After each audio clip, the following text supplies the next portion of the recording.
In previous class we are stopping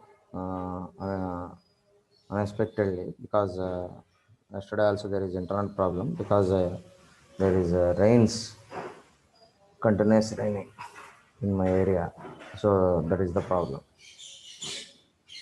Okay.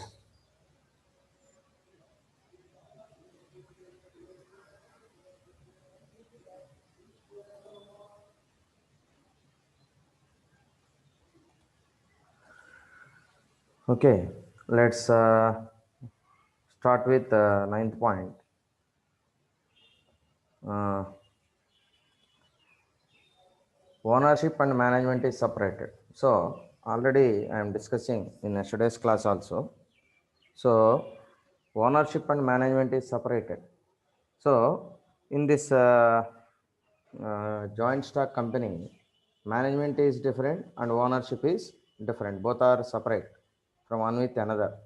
So the shareholders are separated over the length and breadth of the country. So అంటే share holders అనేవాళ్ళు all over the country ఉండొచ్చు, లేకపోతే world వైడ్గా కూడా ఉండొచ్చు. ఎందుకంటే ఎవరైనా ఎక్కడైనా కూడా పెట్టుబడి పెట్టుకోవచ్చు అండి. So unless and until security issues ఏం లేకపోతే, ఓకేనా, అంటే గవర్నమెంట్ నుంచి ఎటువంటి రిస్ట్రిక్షన్స్ లేకపోతే ఏ దేశం వారైనా కూడా ఎక్కడైనా కూడా ఏ కంపెనీలో కూడా పెట్టుబడి పెట్టచ్చు, ఓకేనా. So there is no restriction. And sometimes rest of the world అవసరమైతే వేరే దేశస్తులు కూడా వచ్చి ఇక్కడ పెట్టుబడులు పెట్టచ్చు.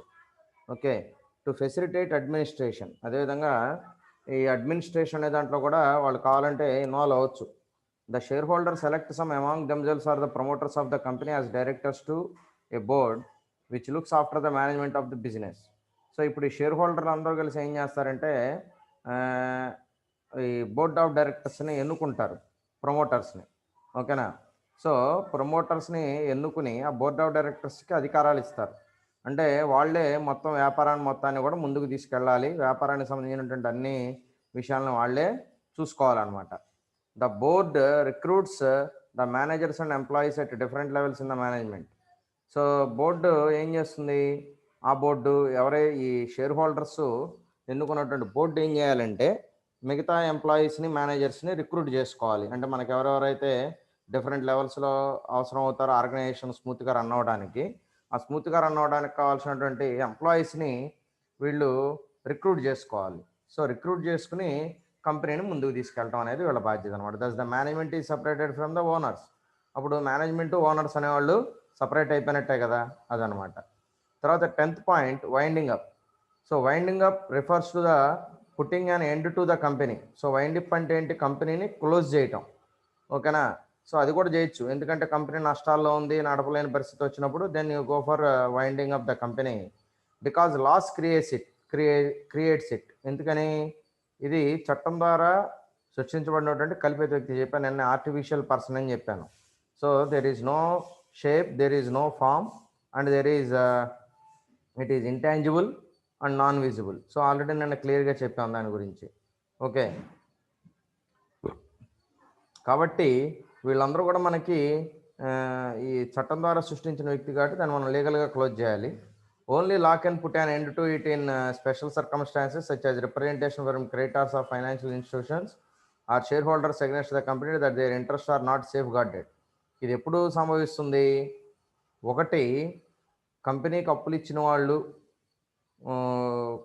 ఏదైనా రిప్రజెంట్ చేసినా, అంటే ఈ కంపెనీని రన్ చేయటం కష్టం, వీళ్ళు ముందుకెళ్ళలేరు, అప్పులు ఎక్కువైపోయినాయి అని అన్నా, లేదంటే షేర్ హోల్డరు ఈ ఇంట్రెస్ట్కి షేర్ హోల్డర్స్ ఎవరైతే ఉన్నారో, కంపెనీలో పెట్టుబడి పెట్టిన వాళ్ళు ఎవరైతే ఉన్నారో వాళ్ళకి ఏదైనా వాళ్ళ యొక్క ప్రయోజనాలకి భంగం కలుగుతుంది, వాళ్ళు పెట్టినటువంటి అమౌంట్కి ఇబ్బంది కలుగుతుంది అనే ఆలోచన వాళ్ళకి వచ్చినప్పుడు, అంటే వాళ్ళకి ప్రొటెక్షన్ లేదనే భావనలోకి వచ్చినప్పుడు, the company is not affected by the death or insolvency of any of its members.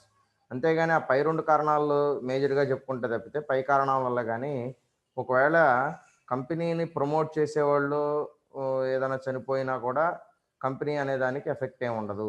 Insolvency పెట్టిన కంపెనీలో ఎవరైనా మెంబర్ ఇన్సాల్వెన్సీ పెడితే అది పర్సనల్ ఇష్యూ, ఓకేనా. అతని ఇన్వెస్ట్మెంట్ ఇక్కడ అలాగే ఉందిగా, అతను ఇన్సాల్వెంట్ అయినా కూడా మనకేం ఇబ్బంది లేదు, ఎందుకంటే అతను పెట్టిన పెట్టుబడి ఇక్కడ అలాగే ఉంది కాబట్టి అతను ఇన్సాల్వెంట్ అయినా ఇబ్బంది లేదు, ఒకవేళ చనిపోయినా కూడా ఇబ్బంది ఏం లేదు, అర్థమైందా. కంపెనీని తర్వాత ఎవరో ఒకరు ముందుకు తీసుకెళ్తానే ఉంటారు. ఎందుకంటే బోర్డ్ ఆఫ్ డైరెక్టర్స్ ఉంటారు. మళ్ళీ ప్రమోటర్‌ని అతన్ని అవసరమైతే చనిపోయిన వ్యక్తి వారసులు ఉంటారు కాబట్టి వాళ్ళని తీసుకోవచ్చు. లేదంటే కొత్త వాళ్ళని ఎవరినైనా తీసుకోవచ్చు ప్రమోట్ చేయటానికి. సో, అతని డబ్బులు అలాగే ఉంటాయి. ఇన్వెస్ట్‌మెంట్ చేసినవి మాత్రం అతని ఫ్యామిలీకెళ్తాయి. ఇప్పుడు ఎవరైతే ఓనర్ ఉన్నాడో ఓనర్‌కి ఓనర్ అంటున్నా సారీ ప్రమోటరు ఉన్నాడు. సో, ఆ ప్రమోటర్‌కి కొన్ని షేర్‌లు ఉన్నాయనుకోండి. సో, ఆ షేర్‌లు ఆ తర్వాత అతని ఫ్యామిలీకి వెళ్తాయి. అతని వరకి పెట్టిన అమౌంట్‌కి ఏమి ఇబ్బంది లేదు. కాతే అతని ప్లేస్‌లో ఇంకొకళ్ళని నామినేట్ చేసుకుంటారు. ఇంకొకళ్ళని ఎన్నుకుంటారు అంతే వైండింగ్ అప్. ఓకే. సో, తర్వాత next one the name of the company ends with limited. Compulsory company name పేరు అనేది చివర ఖచ్చితంగా లిమిటెడ్ తోటి ఎండ్ అవ్వాలి ఇండియాలో. అదే అమెరికాలో అయితేనేమో ఇన్కార్పొరేషన్ అంటారు. ఐఎన్సీ అంటారు. చివరిలో ఐఎన్సీ అని పెడతారు. అంటే దట్ మీన్స్ ఇన్కార్పొరేషన్. అంటే మనం ఇక్కడ కంపెనీ అని పిలుస్తాం. వాళ్ళేమో ఇన్కార్పొరేషన్ అని పిలుస్తారు. అంతే తేడా ఏం లేదు. సో, లిమిటెడ్ అనేది ఖచ్చితంగా చివర ఉండాల్సిందే. అంటే దాని అర్థం ఏంటంటే ఏం రిప్రజెంట్ చేస్తుందనంటే limited is the sense nothing but it indicates there is a limited liability only. క్లియర్‌గా గుర్తుపెట్టుకోండి. అది ఏమని ఇండికేట్ చేస్తుందనంటే లిమిటెడ్ లయబిలిటీ ఉంది అని చెప్పి మనకి ఇండైరెక్ట్‌గా చూడటం అనమాట. ఓకేనా? సో, అది. కాబట్టి మనం ఈ కంపెనీకి లిమిటెడ్ లయబిలిటీ ఉంటుందని చెప్పటానికే మనం ఈ ప్రయత్నం అంతా కూడా. Okay. So, it is necessary that the name of the company ends with limited. అంటే నేమ్ అనేది చివర ఖచ్చితంగా లిమిటెడ్‌తోనే ఎంటర్ అవ్వాలి. ఎండ్ అవ్వాలి. To give an indication to the outsiders that they are dealing with the company with limited liability and they should be careful about the liability aspect of their transactions with the company. ఎందుకంటే బయట వాళ్ళు ఎవరైతే ఉన్నారో కంపెనీలో పెట్టుబడి పెడుతున్న వాళ్ళు వాళ్ళకి ఒక క్లారిటీ ఉండాలి కాబట్టి, సో, కంపెనీలో పెట్టుబడులు ఎవరైతే పెడుతున్నారో వాళ్ళకి క్లియర్‌గా మనం చెప్తున్నాం. అంటే ఇక్కడ లిమిటెడ్ లయబిలిటీ ఉంది. మీకు మీ సొంత ఆస్తులకు ఎటువంటి ఇబ్బంది లేదని మనం చెప్పటమే దీని యొక్క ప్రధానమైనటువంటి ఉద్దేశ్యం. అదే నిన్న చెప్పాను public limited company, private limited company. Public limited company అంటే గవర్నమెంట్ వాటా కంపెనీలో 51% ఉండి అంతకన్నా ఎక్కువ ఉన్నా పర్లేదు. 51% కంటే ఎక్కువ మినిమమ్ 51% ఉండి, ప్రైవేటు వ్యక్తుల యొక్క వాటాలు 49% ఉంటే దాన్ని మనం పబ్లిక్ లిమిటెడ్ కంపెనీ అని పిలుస్తున్నాం. అదేవిధంగా ప్రైవేట్ లిమిటెడ్ కంపెనీ అంటే మెజారిటీ ఆఫ్ ద షేర్ అంటే 50% ఆర్ అబోవ్ షేర్స్ అనేది ప్రైవేట్ వ్యక్తుల చేతిలో ఉండి మిగతావి ఎవరి చేతిలో ఉండదు. అది ప్రభుత్వం వాటా తీసుకోవచ్చు, ఇంకోళ్ళు తీసుకోవచ్చు. సో, అలాంటి కంపెనీస్ మనం ప్రైవేట్ కంపెనీలు అని చెప్పి పిలవడం అనేది జరుగుతున్నది. ఓకేనా? కాబట్టి ప్రైవేట్ కంపెనీ అయితేనేమో చివరిలో ప్రైవేట్ లిమిటెడ్ అని పెడతాం. పబ్లిక్ లిమిటెడ్ అయితేనేమో చివరిలో పబ్లిక్ లిమిటెడ్ అని పెడతాం. కొన్ని సందర్భాల్లో ఉత్త లిమిటెడ్ అని పెడతారు. ఉత్త లిమిటెడ్ అని పెట్టినా కూడా దాని అర్థం ఏంటంటే సో, అది ప్రైవేట్ అవ్వచ్చు, పబ్లిక్ అవ్వచ్చు. కానీ మేజర్‌గా పబ్లిక్ లిమిటెడ్ కంపెనీలకే జనరల్‌గా చివర ఉత్త లిమిటెడ్ అని పెట్టి వదిలేస్తారనమాట. ఓకేనా? సో, అది విషయం. తర్వాత formation of joint stock company. So, ఈ జాయింట్ స్టాక్ కంపెనీని అసలు మనం ఎలా ప్రారంభించొచ్చు? అది కూడా ఇంపార్టెంట్ కదా! సో, భాగస్వామ్యం అది వేరు, అది వేరు. దానికి ఒక పార్ట్నర్‌షిప్ డీడ్ ఉంటే అయిపోద్ది.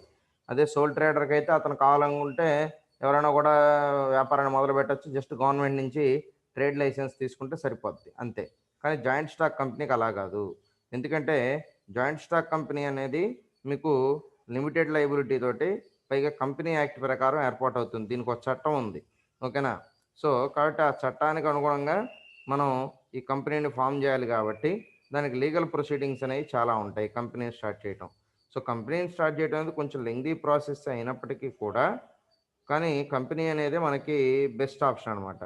సో, ఆ కంపెనీ అనేది ఇప్పుడు మనం చేయటం అనేది ఎలా అయిందంటే సింగిల్ విండో అయిపోయింది. ఇదివరకంటే మనం ఏదో దానికోసం చాలా ఇబ్బంది పడాల్సిన పరిస్థితి వచ్చేది.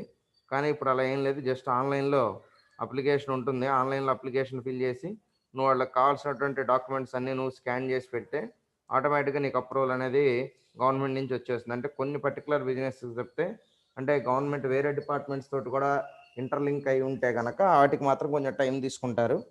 అదర్‌వైజ్ మనకి చాలా ఈజీగానే కంపెనీ అనేది రిజిస్టర్ అయిపోతుంది. అంటే మనం ఒక లీగల్ అడ్వైజర్‌ని పట్టుకుంటే కంపెనీని రిజిస్టర్ చేసేటప్పుడు కొన్ని లీగల్ ప్రొసీజర్స్ ఉంటాయి కాబట్టి మనకి తెలీదు కాబట్టి కొంతమంది లాలో కంపెనీ యాక్ట్‌లు కంపెనీస్ రిజిస్ట్రేషన్ కోసం మనకి బయట అడ్వైజర్స్ దొరుకుతారు. సో, అడ్వైజర్స్‌ని కన్సల్ట్ అయ్యి వాళ్ళకి మనం వాళ్ళు అడిగిన డీటెయిల్స్ అన్ని మనం పుటప్ చేసి ఇస్తే వాళ్ళే ఆటోమేటిక్‌గా మనకన్నీ గైడ్ చేస్తారు. వాళ్ళే మనకి రిజిస్ట్రేషన్ కూడా చేసి పెడతారు.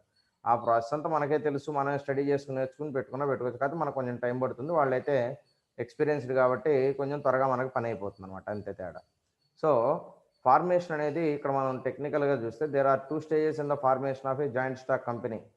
ఇక్కడ మనకు 2 స్టేజెస్ ఉన్నాయంటే జాయింట్ స్టాక్ కంపెనీని ఫామ్ చేయడంలో మనకి there is 2 stages. So one is to obtain certificates of incorporation and second one is to obtain certificate of commencement of business. అంటే ఈ సర్టిఫికేట్ ఆఫ్ ఇన్కార్పొరేషన్ అంటే మనం వ్యాపారాన్ని మనం రిజిస్టర్ చేయడం అనేది మొదటి దశ అయితే, మనం చేసే మన కంపెనీని మనం రిజిస్టర్ చేసుకోవడం అనేది అది సర్టిఫికేట్ ఆఫ్ ఇన్కార్పొరేషన్ అవుతుంది. రెండవది ఏంటంటే to obtain certificate of commencement of business. రెండవది కూడా ఇంపార్టెంట్. అంటే కంపెనీని మనం ఇన్కార్పొరేట్ చేసిన తర్వాత దాన్ని మనం బిజినెస్ స్టార్ట్ చేయడానికి ఇంకొక సర్టిఫికేట్ తీసుకోవాలి. అంతేగాని డైరెక్ట్గా కంపెనీ రిజిస్ట్రేషన్ వేరు, వ్యాపారం ప్రారంభించడం. కంపెనీ రిజిస్టర్ అయిన వెంబటే బిజినెస్ స్టార్ట్ చేయరండి. దానికి కొంత గ్యాప్ ఉంటుంది. ఈ గ్యాప్లో మనం చేయాల్సిన కొన్ని పనులు ఉంటాయి. సో దానికోసరంగా మనకు రెండు సపరేట్ చేసి ఇస్తారు. ఇన్కార్పొరేట్ వేరు అంటే కంపెనీ నేమ్ అనేది రిజిస్టర్ చేయడం అనేది ఒక ఫేజ్ అయితే, రెండవ ఫేజ్ ఏంటంటే ఆ కంపెనీలో వ్యాపారాన్ని ప్రారంభించడం ఎలా అనేది, దానికి సంబంధించిన గైడ్ లైన్స్ ఏంటనేది రెండవ ఫేజ్లో ఉంటాయి అనమాట. కాబట్టి రెండు వేరువేరుగా ఇస్తారు. కాబట్టి మనం ఈ బిజినెస్ని స్టార్ట్ చేయడానికి అప్రూవల్ వచ్చే వరకు కూడా మనం ఆ పేరుతోటి కానీ దానికి సంబంధించి కానీ మనం ఎటువంటి వ్యాపారం కూడా చేయకూడదు. ఈ లోపు నువ్వు అంతా రెడీ చేసి పెట్టుకోవచ్చు, తప్పలేదు. కానీ but you don't run the business. ఓకేనా? So don't start the business. అంతేగాని ఈ సర్టిఫికేట్ రాకుండా మాత్రం మనం వ్యాపారాన్ని ప్రారంభిస్తే మన మీద లీగల్గా యాక్షన్ తీసుకునేదానికి అవకాశం ఉన్నది. ఓకేనా? అది విషయం ఇక్కడ. తర్వాత ఫస్ట్ ఫేజ్ గురించి చూద్దాం. ఫస్ట్ ఏంటో దీని రెండింటికి అర్థం ఏంటో చూద్దాం. అప్పుడు తర్వాత నెక్స్ట్ ముందుకు వెళ్ళొచ్చు. So certificate of incorporation. Certificate of incorporation అంటే ఏంటి? The certificate of incorporation is just like A date of birth certificate. అంటే ఎప్పుడు పుట్టింది కంపెనీ అనేది మనకి మనం ఎట్లయితే పుట్టినప్పుడు మనం బర్త్ సర్టిఫికేట్ తీసుకుంటామో, అలాగే కంపెనీ పుట్టిందని చెప్పి చెప్పడానికి, కంపెనీ పేరు రిజిస్టర్ అయిందని చెప్పడానికి ఉపయోగపడేటటువంటి certificate of incorporation. So it certifies that a company with such a name is born on a particular day. అంటే కంపెనీ అనేది ఎగ్జిస్టెన్స్లో వచ్చినటువంటి రోజు అది. అంటే ఆ రోజే పుట్టింది అని చెప్పి చెప్పడానికి, పలానా రోజు ఈ కంపెనీ స్టార్ట్ చేసామని చెప్పడానికి ఉపయోగపడేటటువంటి ఒక సర్టిఫికెట్ మనకి ఈ సర్టిఫికేట్ ఆఫ్ ఇన్కార్పొరేషన్ అవుతుంది. తర్వాత రెండవది certificate of commencement of business. Okay. So ఎప్పుడు వ్యాపారాన్ని ప్రారంభించాలి ఆ కంపెనీ పేరుతో అనేది certificate of commencement of business అవుతుంది. దాని పరంగా చూస్తే a private company need not obtain the certificate of commencement of business. ఈ ప్రైవేట్ కంపెనీ అయితే మాత్రం ఈ నీడ్ నాట్ అబ్టైన్ అంటే తీసుకోవాల్సిన అవసరం లేదు ఈ certificate of commencement of business అనేదాన్ని. It can start its commercial operations immediately after obtaining the certificate of incorporation. Private limited company అయితే మాత్రం సర్టిఫికేట్ ఆఫ్ ఇన్కార్పొరేషన్ తోటి పని లేకుండా ఇమీడియట్గా వాళ్ళ వ్యాపారాన్ని వాళ్ళు స్టార్ట్ చేసుకోవచ్చు. జాగ్రత్తగా గుర్తుపెట్టుకోండి. ఓన్లీ ప్రైవేట్ లిమిటెడ్ కంపెనీ అయితే. మీకు ఆల్రెడీ చెప్పాను ప్రైవేట్ లిమిటెడ్ కంపెనీ అంటే ఏంటి, పబ్లిక్ లిమిటెడ్ కంపెనీ అంటే ఏంటి అనేది నేను మీకు ఆల్రెడీ క్లియర్గా చెప్పుకున్నాను. సో కాబట్టి ప్రైవేట్ లిమిటెడ్ కంపెనీ అయితే సర్టిఫికేట్ ఆఫ్ ఇది వచ్చిన తర్వాత, ఏది ఇన్కార్పొరేషన్ వచ్చిన తర్వాత డైరెక్ట్గా వాళ్ళు వ్యాపారాన్ని మొదలు పెట్టేయచ్చు. ఓకేనా? సో ఇంకా వాళ్ళు సపరేట్గా తీసుకోవాల్సిన అవసరం లేదు ఏమీ కూడా. Next, the persons who conceive the idea of starting a company and who organizes the necessary initial resources are called promoters. So కంపెనీని మనం ముందుకు తీసుకెళ్ళాలి అని అంటే కనుక దానికి రీసోర్సెస్ కావాలి. ఆ రీసోర్సెస్ ఎవరంటే మనకి ఆర్గనైజ్ చేయడానికి బిజినెస్ని మనం కొంతమంది ప్రమోటర్స్ని మనం ఉండాలి. కంపెనీని ప్రమోట్ చేసే వాళ్ళు ఉండాలి. So the vision of the promoters forms the backbone for the company in the future to reckon with. ఓకేనా? సో అంటే కంపెనీ భవిష్యత్ అనేది ఎవరి చేతిలో ఉండబోతుందంటే ఆ ప్రమోటర్స్ చేతిలో ఉండబోతుంది. వాళ్ళే బ్యాక్ బోన్ అన్నమాట, కంపెనీకి వెన్నుముకలు అంటోళ్ళు. ఎందుకంటే వాళ్ళే ఎఫిషియెంట్ పీపుల్ అయితేనే కంపెనీ ముందుకు వెళ్తుంది, లేకపోతే అంతే. So the promoters have to file the following documents. ఆ ప్రమోటర్స్ ఎవరైతే ఉన్నారో ఆ ప్రమోటర్స్ ఏం చేయాలి, డాక్యుమెంట్స్ని సబ్మిట్ చేయాలి. అలాంగ్ విత్ నెసరీ ఫీ, దాంతోపాటుగా ఫీజు కూడా ఉంటుంది కదా, ఫీజు దాంతోపాటుగా డాక్యుమెంట్స్ ఏం అడిగారు ఆ డాక్యుమెంట్స్ అన్నిటిని కూడా మనం సబ్మిట్ చేయాలి. With a register of joint stock companies to obtain certificate of incorporation. So ఆ జాయింట్ స్టాక్ కంపెనీకి సంబంధించి మనకి కంపెనీ రిజిస్టార్ ఎవరైతే ఉన్నారో ఆయన ఈ సర్టిఫికేట్ ఆఫ్ ఇన్కార్పొరేషన్ అనేది మనకి ఇష్యూ చేస్తారు. తర్వాత దాని తర్వాత అది వచ్చిన తర్వాత మనకి లీగల్గా అన్నీ చూసిన తర్వాత finally they are issuing the certificate which is start the business immediately. So దానికి సంబంధించినటువంటి సర్టిఫికేట్ మనకి తర్వాత ఇస్తారన్నమాట. తర్వాత దాంట్లో మనం ఈ సర్టిఫికేట్ ఆఫ్ ఈ సర్టిఫికేట్ ఆఫ్ కమెన్స్మెంట్ ఆఫ్ బిజినెస్లో మనం చూసాం. తర్వాత ఇప్పుడు మనం ఫస్ట్ కంపెనీని ఎలా రిజిస్ట్రేషన్ చేయాలి, ఇన్కార్పొరేషన్ అవ్వాలి అని అంటే, సో దానికి సంబంధించినటువంటి కొన్ని డాక్యుమెంట్స్ మనకి ఇక్కడ ఇంపార్టెంట్ డాక్యుమెంట్స్ అనేది మనకు ఉండడం జరిగింది. ఏంటంటే మొట్టమొదటిది memorandum of association. Okay, so memorandum of association అంటే వీళ్ళందరూ కలిసి పనిచేయడానికి సుఖంగా ఉన్నారని చెప్పి మనం ఒక మెమోరాండమ్ ఆఫ్ అసోసియేషన్ అనేది ఇవ్వాల్సి వస్తుంది. దాన్ని ఇక్కడ మనం కంపెనీకి సంబంధించి అదే ఫస్ట్ లీగల్ ఎగ్జిస్టెన్స్ అంటే ఇంతమంది కలిసి దీన్ని ప్రమోట్ చేయడానికి ముందుకు వస్తున్నారు. దీంట్లో ఇంతమంది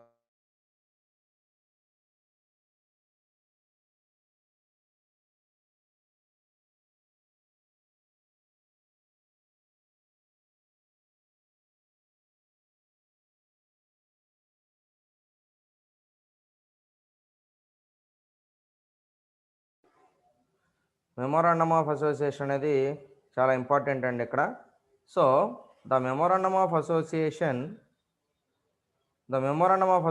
is also called the charter of the company. అంటే కంపెనీకి సంబంధించి అదొక చార్టర్ అంటారు.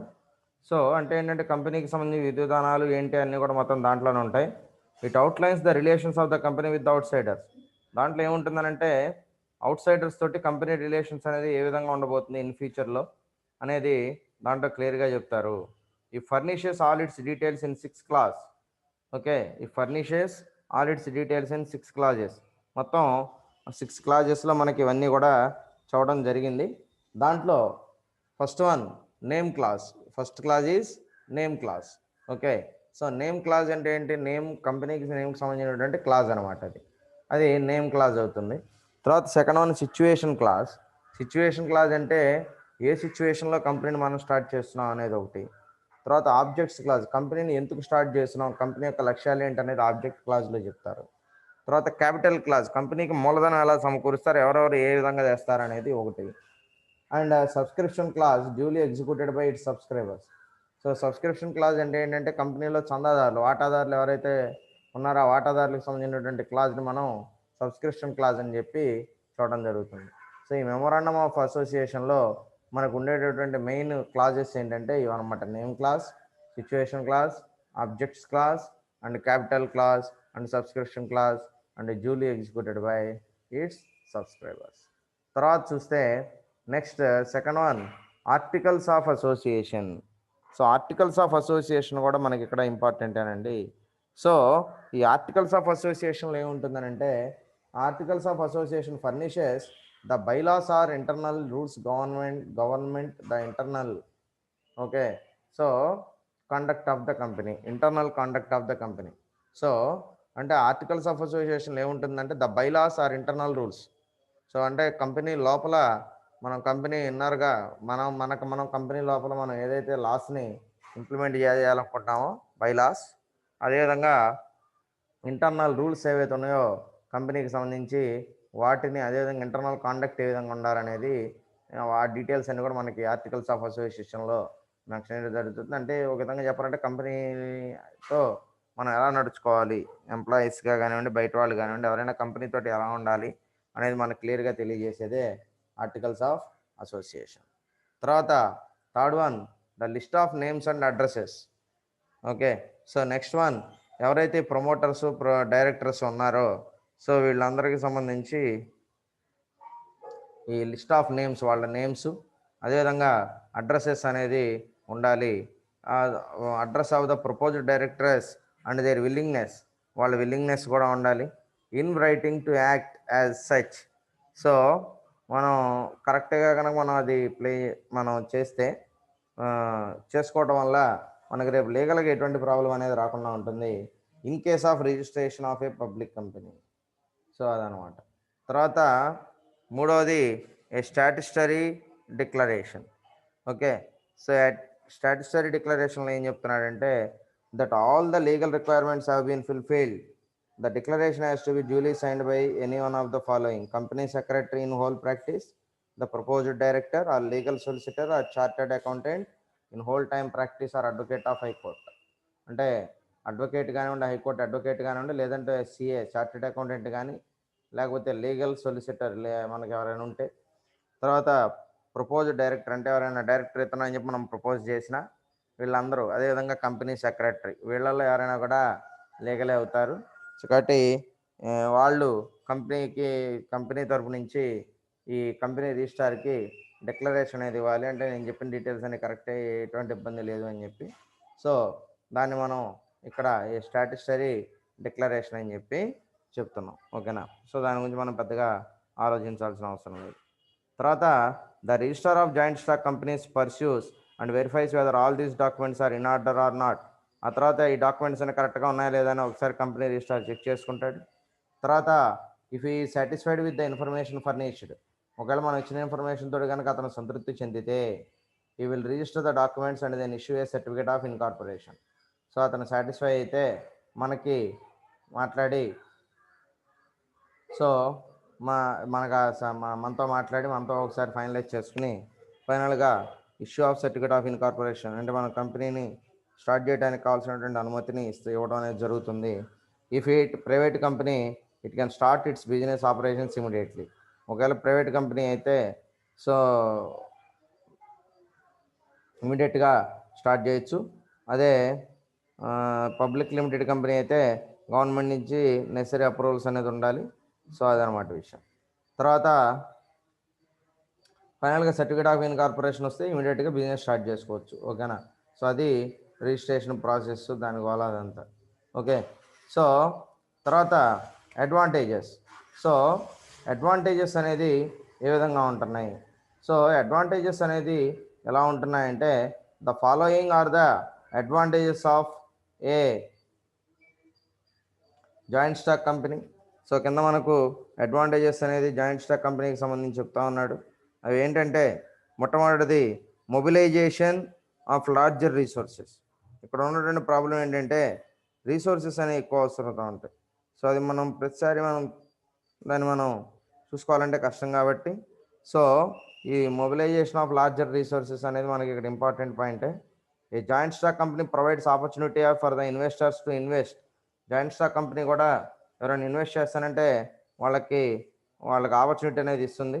ఈవెన్ స్మాల్ సమ్స్, చిన్న మొత్తాలు కూడా మనం ఇక్కడ చూసుకోవచ్చు. Small sums in the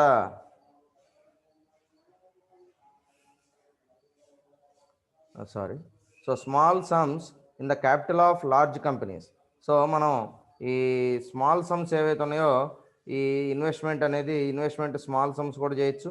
in the capital of large companies, దాంట్లో కూడా చేయొచ్చు, పెద్ద కంపెనీలో కూడా చేయొచ్చు, చిన్న కంపెనీలో కూడా చేయొచ్చు అని చెబుతున్నాడు. So the facilitates raising of larger resources. దీనివల్ల మనకి ఏమవుతుందంటే లార్జర్ రిసోర్సెస్ అనేది రావడానికి అవకాశం ఉంది అని చెప్పి చెప్తా ఉన్నారు. ఓకే. తర్వాత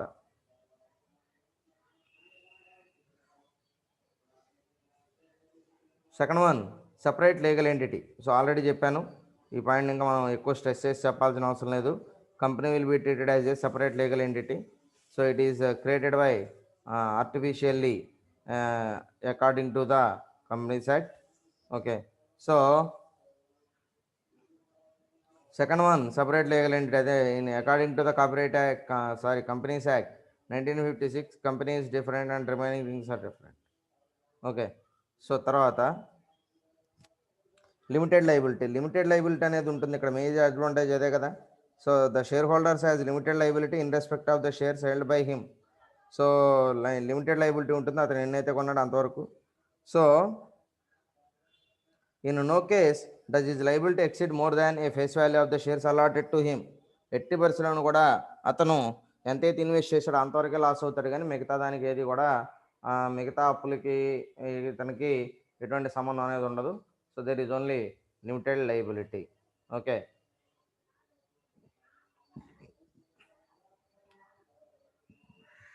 తర్వాత ట్రాన్స్ఫరబిలిటీ ఆఫ్ షేర్స్. సో అంతకుముందు కూడా చెప్పుకున్నాం. సో కంపెనీ షేర్స్ని మనం కొన్నట్టు మన దగ్గర ఉన్నటువంటి షేర్స్ని మనం కావాలంటే వేరే వాళ్ళకి కూడా అమ్ముకోవచ్చు, but you have to intimate. Okay. So అదనమాట.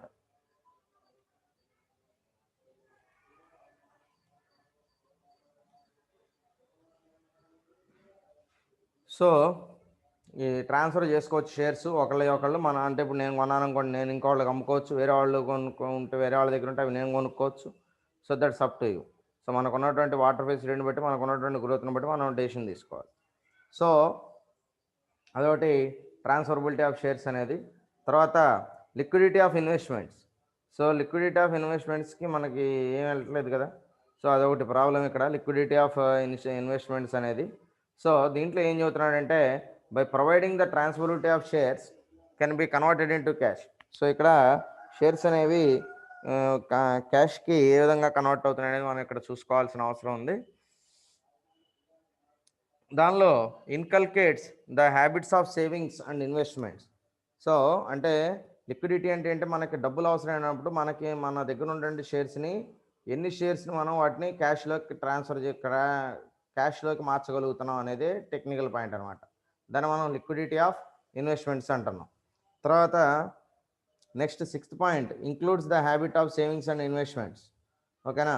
సో దీంట్లో ఏంటంటే ఇన్కల్కేట్స్, ఇది ఏం చేస్తుందంటే because the share face value is very low, share face value అనేది చాలా తక్కువగా ఉన్నప్పుడు this promotes the habit of saving among the common man and mobilises the same towards investments in the company.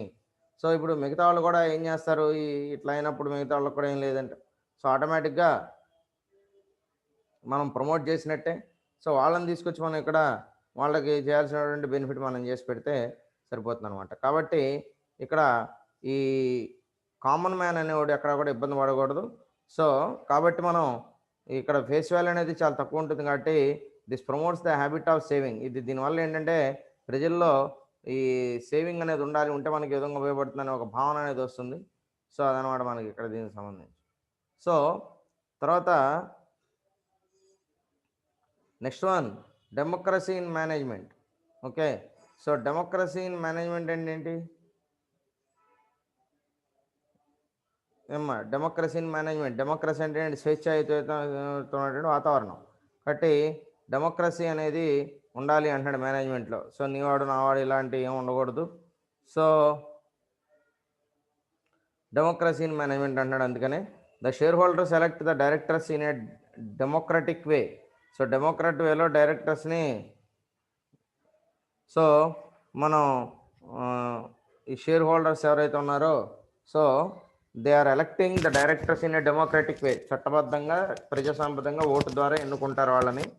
So in the general body meetings జరిగినప్పుడు the share holders are free to make any proposals questions the practice of the management. So ఆ టైంలో వాళ్ళు ఏదైనా కూడా వాళ్ళకు ఉన్నటువంటి డౌట్ని clarify చేసుకోవచ్చు. So తర్వాత ఏమన్నా ఈ ప్రాక్టీస్లు ఉన్నాయి, ల్యాబ్స్ ఉన్నాయి, సో ఇలాంటివన్నీ వాడుకుంటారు. సో తర్వాత suggest the possible remedial measures as they perceive. So suggest the possible remedial measures and they perceive. So దాంతో పాటుగా ఏం చేయాలి, మనం ఏదైనా ఇబ్బంది అనేది వచ్చినప్పుడు మనం దానికి మనం సజెస్ట్ అనేది చేయాలి, ఏదైనా కూడా దానికి సంబంధించి ఏంటి ఇది అది అని చెప్పి. సో రెమెడియల్ మెజర్స్ ఉంటాయి as they perceive. Then the director's response to the issue raised by the shareholders and have to justify their actions. So ఇక్కడ ఏమంటున్నాడంటే the director response to the issue raised by the share holders. Share holder నుంచి ఏ issue వచ్చినా కూడా that should be answered by director only. So కాబట్టి raised by the share holder and have to justify their accounts. అదేవిధంగా వాళ్ళ accounts అనేది మనం justify చేయడం అనేది జరిగింది అని చెప్పి చెప్తా ఉన్నాడు. తర్వాత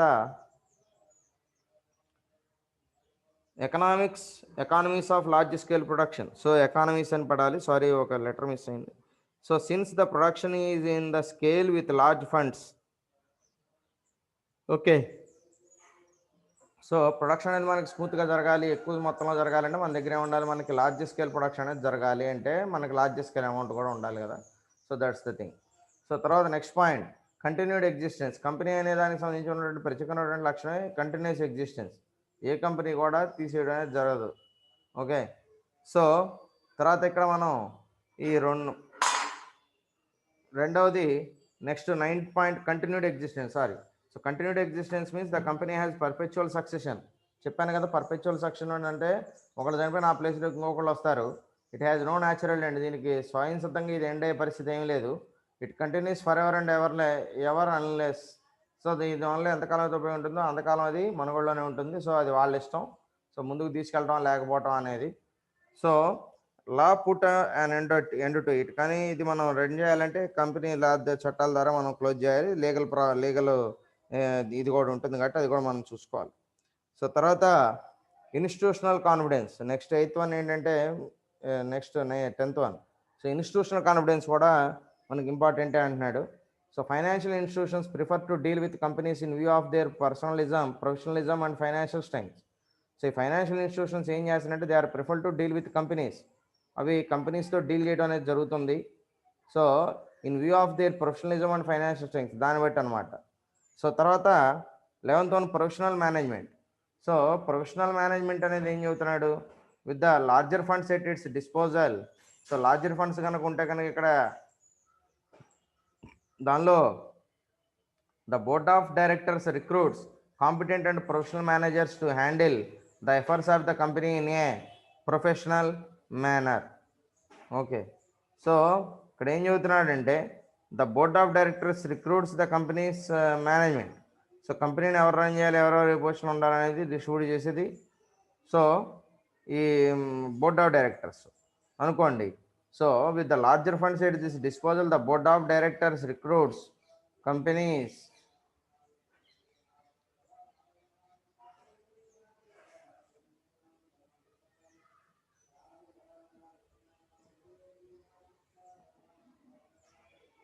ఓకే. సో కాబట్టి ఇక్కడ ప్రొఫెషనల్ మేనేజ్మెంట్ అనేది ఉంటుంది. సో ఎందుకంటే ఈ బోర్డ్ ఆఫ్ డైరెక్టర్స్ అందరూ కలిసి ఎంప్లాయీస్ని తీసుకుంటారు. ఆ ఎంప్లాయీస్ని కూడా మేనేజర్ స్థాయిలో ఉన్న ప్రొఫెషనల్ మేనేజర్ని తీసుకుని అదేవిధంగా మామూలు ఎంప్లాయీస్ని కూడా ప్రొఫెషనల్ పీపుల్ని తీసుకుంటే వాళ్ళు ఏదైనా కంపెనీకి ఉపయోగపడటం అనేది జరుగుతుంది అని చెప్తా ఉన్నాడు. తర్వాత గ్రోత్ అండ్ ఎక్స్పాన్షన్. సో దీనిలో గ్రోత్ అండ్ ఎక్స్పాన్షన్ ఎలా ఉండబోతుంది అంటే కనుక with large resources and professional management.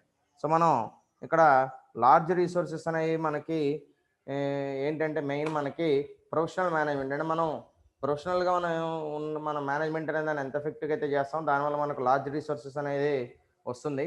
The company can earn good returns on it's operations. దానివల్ల కంపెనీకి మంచి రిటర్న్స్ వస్తాయి, మంచి ప్రాఫిట్స్ కూడా వస్తాయి.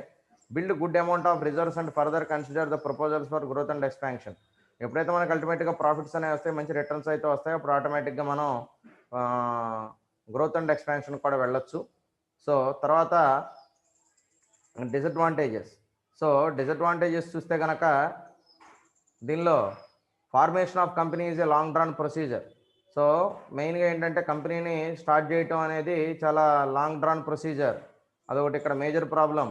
So promoting A joint stock company involves a long run procedure. It is expensive and involves large number of legal formalities. దీంట్లో legal formalities అనేవి చాలా ఎక్కువగా ఉంటాయి కాబట్టి and also it is expensive, దీనికి ఖర్చు కూడా ఎక్కువ అవుతుంది కాబట్టి ఇది ఒకటి మేజర్ డిసడ్వాంటేజ్గా చెప్పుకోవచ్చు. రెండవది high degree of government interference. కంపెనీలో మాత్రం మిగతా వాటికన్నా కూడా గవర్నమెంట్ ఇంటర్ఫీరెన్స్ ఎక్కువగా ఉంటుంది, ఎందుకంటే ఇది పబ్లిక్ ఇంట్రెస్ట్కి సంబంధించింది కాబట్టి there is a limited liability and public interest కాబట్టి దీంట్లో ఎంతమంది పెట్టుబడి పెడతారు కాబట్టి ఖచ్చితంగా ఇది కంపెనీ లాస్కి అనుగుణంగా ఉండాలి కాబట్టి గవర్నమెంట్ ఇంటర్వెన్షన్ అనేది ఎక్కువ ఉంటుంది. The government brings out A number of rules and regulations governing the internal conduct of the operations of a company such as meetings, voting, auditing and so on. And any violation of these rules results into statutory lapses punishable under the Companies Act. మనం ఈ government మనం కనుక తీసుకుంటే number of rules and regulations అనేవి ఎక్కువగా ఉంటాయి, internal conduct and operations అనేవి కూడా చాలా పర్ఫెక్ట్గా ఉండాలి, అదేవిధంగా ఎప్పటికప్పుడు జనరల్ బాడీ మీటింగ్స్ అనేవి జరగాలి, అదేవిధంగా ఓటింగ్ అనేది జరగాలి, దాని తర్వాత ఆడిటింగ్ అనేది జరగాలి ప్రతిసారి కూడా. సో ఇవన్నీ కరెక్ట్గా ఉంటేనే కంపెనీ అనేది మనకి స్మూత్గా రన్ అవుతుంది కాబట్టి ఇవన్నీ కూడా ఉంటాయి కాబట్టి లీగల్ ఇంటర్ఫీరెన్స్ అంటే దాని మీద ఇండైరెక్ట్గా గవర్నమెంట్ ఇంటర్ఫీరెన్స్ అనేది ఎక్కువగా ఉంటుంది అని చెబుతున్నాడు. అంటే మనం ఏదైనా పొరపాటున చట్టానికి విరుద్ధంగా చట్టాన్ని పక్కన పెట్టి మనం ముందుకెళ్తే కనుక government should take necessary actions on that company. Okay, the company is liable for the government actions which are taken, అదనమాట. తర్వాత third one inordinate delays in decision making. Okay, so